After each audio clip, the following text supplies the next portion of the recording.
Online protest चल रहा है रेलवे के ग्रुप डी के स्टूडेंट्स का, और ये ट्विटर पे ट्रेंड भी कर रहा है मुद्दा कि justice for railway students, justice for group D students.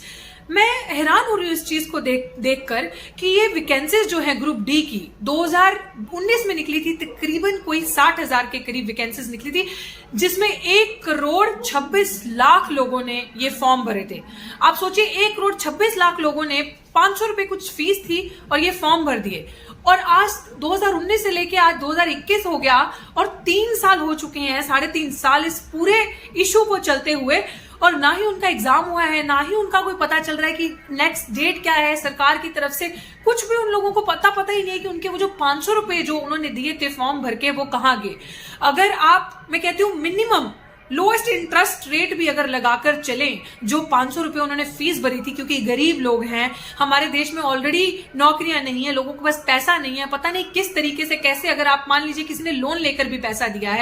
है 2 रुपए सैकड़े पे लोएस्ट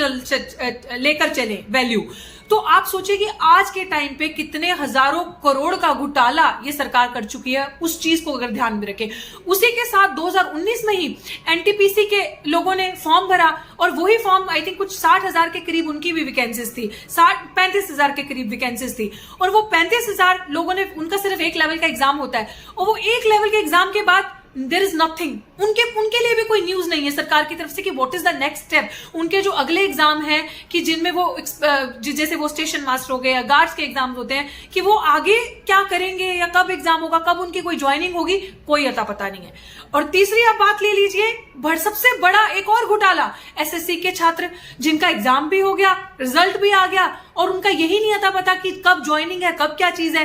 तो मतलब ये हो क्या रहा है? अगर आप पूरा सर्कल को देखें तो ये देश के भविष्य, देश के युवाओं के भविष्य के साथ कितना बड़ा धोखा और खिलवाड़ हो रहा है। आपने उनकी ज्वाइनिंग के बारे में नहीं बताया। आप इतना बड़ा ये सरकार दावा करती है, आप लोग चिल्लाते हैं कि हमने इतनी रोजगार दे दिए, इतने लोगों को नौकरी दे दी। शर्म कीजिए, कम से कम जवाब ही दे दीजिए। ये जो आपने नाकामी करी है, इतने युवाओं के साथ, 1 करोड़ युवाओं के भविष्य के साथ जो आप खेल रहे हैं, उस चीज का एक जवाब ही दे दीजिए। आप सीधे से क्यों नहीं कह देते कि आपकी एक ही मंशा है, सब कुछ बेच बाच कर पूंजीपतियों के हाथ में देना और खुद झोला उठा के जनाब निकल लिए। अपनी कोई जवाबदेही नहीं है, इसीलिए आपकी मंशा जो है वो सीधे सीधे पता चलती है। सरकार की जो जवाबदेही नहीं है, जो युवाओं के भविष्य के साथ खेलना, इस पैसे का जो 500 रुपए, 1.5 करोड़ लोगों ने जो 500 रुपए दिए, उनका जो इंटरेस्ट है उसकी जवाबदेही कुछ नहीं है, क्योंकि वो पैसा लेके आपका सिंपल पर्पस है, हुक और क्रुक, दुनिया जाए भाड़ में, युवा जाए भाड़ में, किसी से कोई मतलब नहीं है, मेरी कुर्सी, मेरी सत्ता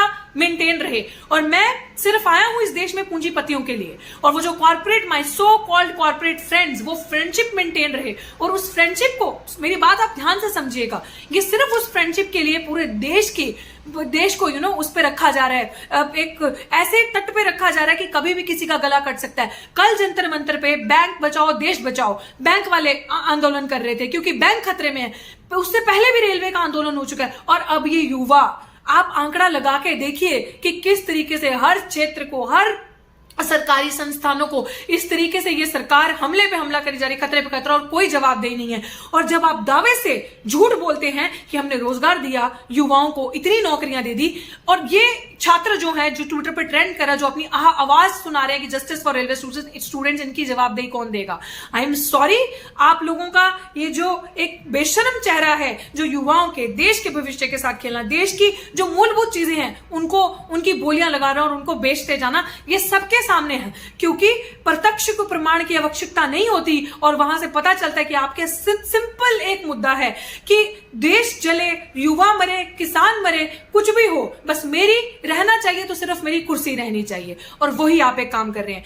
मैं आपसे यही कहना चाहूंगी कि देश के भविष्य के साथ खेलना बंद कीजिए, और आज हमने डिजिटल प्रोटेस्ट किया है, युवाओं के भविष्य के साथ खेलना बंद कीजिए। ये भी डिजिटल आवाज हमने आपको ट्रेंड करके वर्ल्ड वाइड दिखाई है, और ये 3 से 4-5 दिन के अंदर अगर आपकी तरफ से कोई इसका साइन नहीं आता, आप इस पे कोई जवाबदेही नहीं रखते आपकी, तो ये सड़कें सुनसान नहीं रहेंगी और ये सड़कों पे भी प्रोटेस्ट किया जाएगा।